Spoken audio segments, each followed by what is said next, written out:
Hi students, welcome to the video lectures of software engineering. So in our video lectures, today we are going to discuss about the design model. So what is this design model? So the design model encompasses a comprehensive set of representations that detail how the software will be structured and behave. The design model can be viewed in two different dimensions. Okay. So one is the process dimension. Second is the abstraction dimension. So the process dimension indicates the evolution of design model as design tasks are executed as part of the software process. The abstraction dimension represents a level of detail as each element of analysis model is transformed into a design equivalent and then refined iteratively. Okay, that is about design model. So what design model is giving us? So the design model, let me write.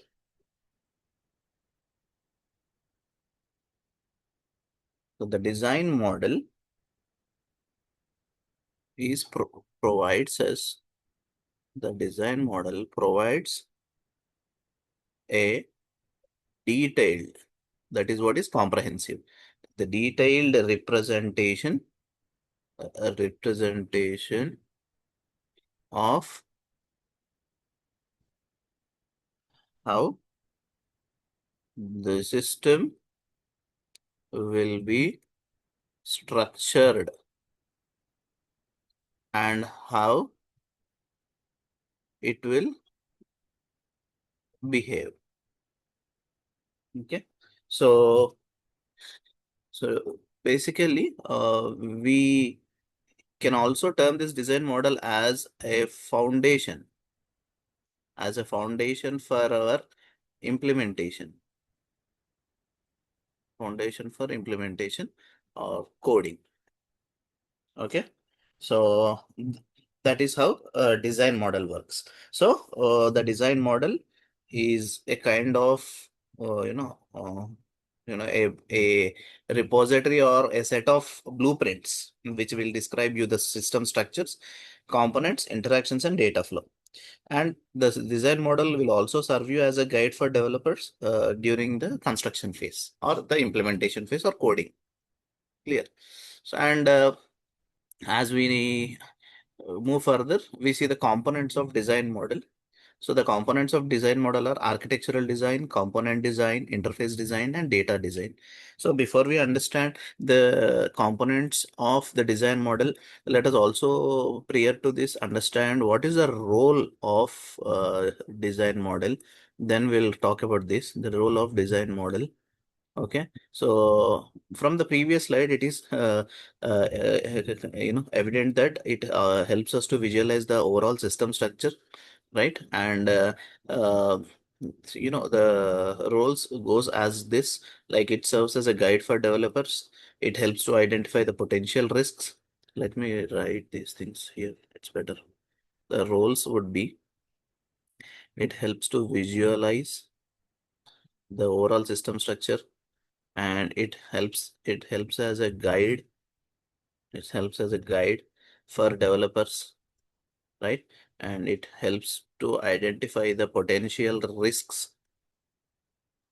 Okay, it helps to identify the potential risks.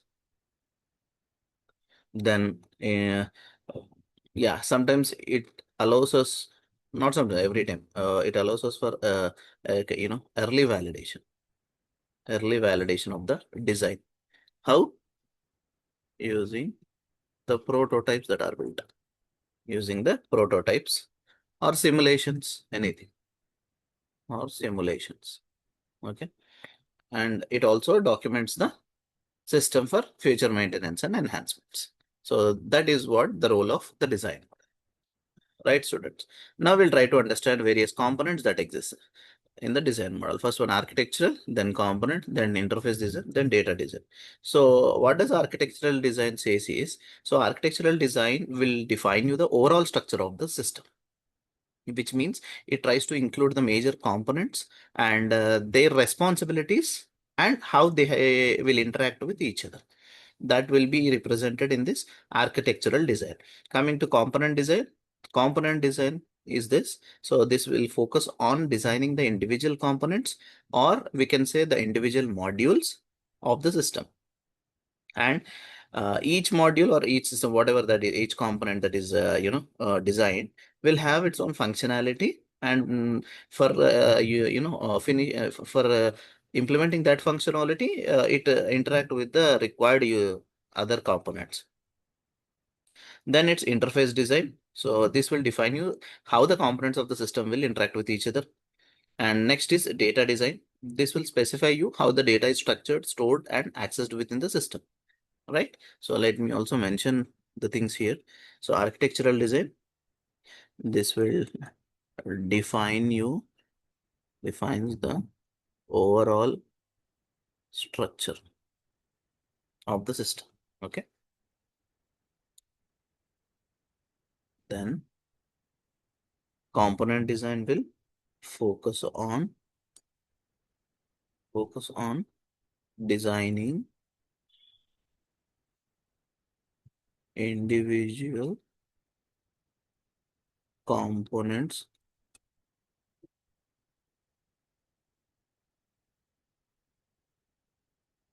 or modules, right? Where this each component or each module will have its own functionality. Okay, which will try to communicate with other components. Next is interface design. Okay, this will define how components will interact with each other. Okay, so what does this mean exactly is, it will specify the APIs, protocols, or any other data formats, all those things. Let us say with an example, like, for example, in a library management system, so the book management component is there, okay, where it will try to interact with the user management component. For what? To check if the user has some overdue books, whether that has to be returned to the library or not. Those such kind of things, okay. So then we talk about the data design. So this will specifies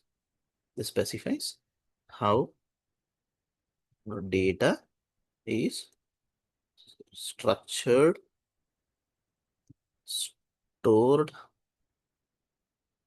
and accessed within the system.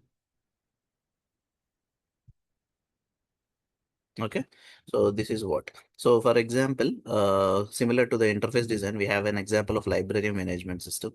Let us consider the same another library management system where the LMS would need to design a book database, let's say, which will store the book details and a user database, like who borrowed the book or when did they return, etc. Okay, for managing the user information. So for the complete, these kind of things are done using this database, right?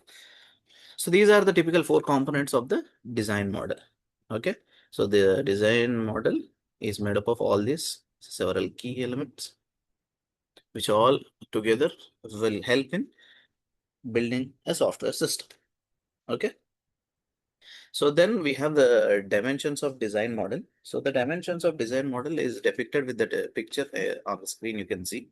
So you can observe these things. This is the analysis model and this is the design model. Here you can see this is abstraction dimension. In the initial slide, we discussed about abstraction dimension. This is process dimension. There are two kind of dimensions, right? So this is the dimensions of the design model. Here you can see data or class elements, architectural elements, interface elements, component level. So this is finally the deployment level elements. Okay.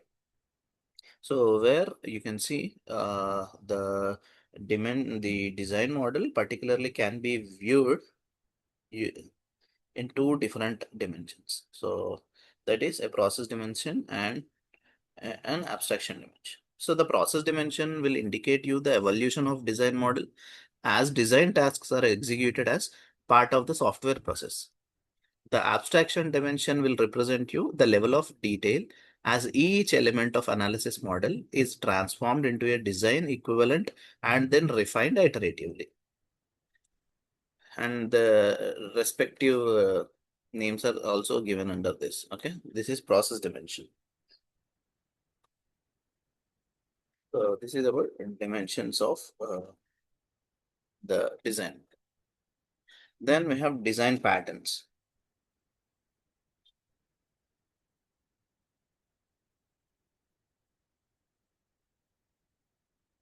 So before we get into that, so we'll discuss about the elements that are mentioned here. So first one is the data design element.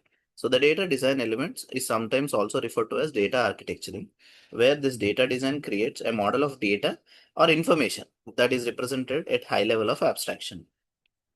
Second is architectural design elements, where can see it's mentioned as architectural elements. So this will give you an overall view of the software, and this is derived from three sources. That is, first one is information about application domain for software to be built. Second is the specific analysis model elements, such as data flow diagrams or analysis classes or their relationships and collaborations for the problem, etc. Then third one is availability of architectural patterns and styles. So the next element is interface design element. So design element will tell you the information flows into and out of the system and how it is communicated among components, right? So then next, it's component level design elements. So the component level design elements is nothing but the component level for software, where fully it describes the internal detail of each software component. Okay, like it details you the all processing that occurs within the component and an interface that always allows access to all component operations. Next is deployment level design elements. So which will indicate how software functionality and subsystems will be allocated within the physical computing environment that will support the software.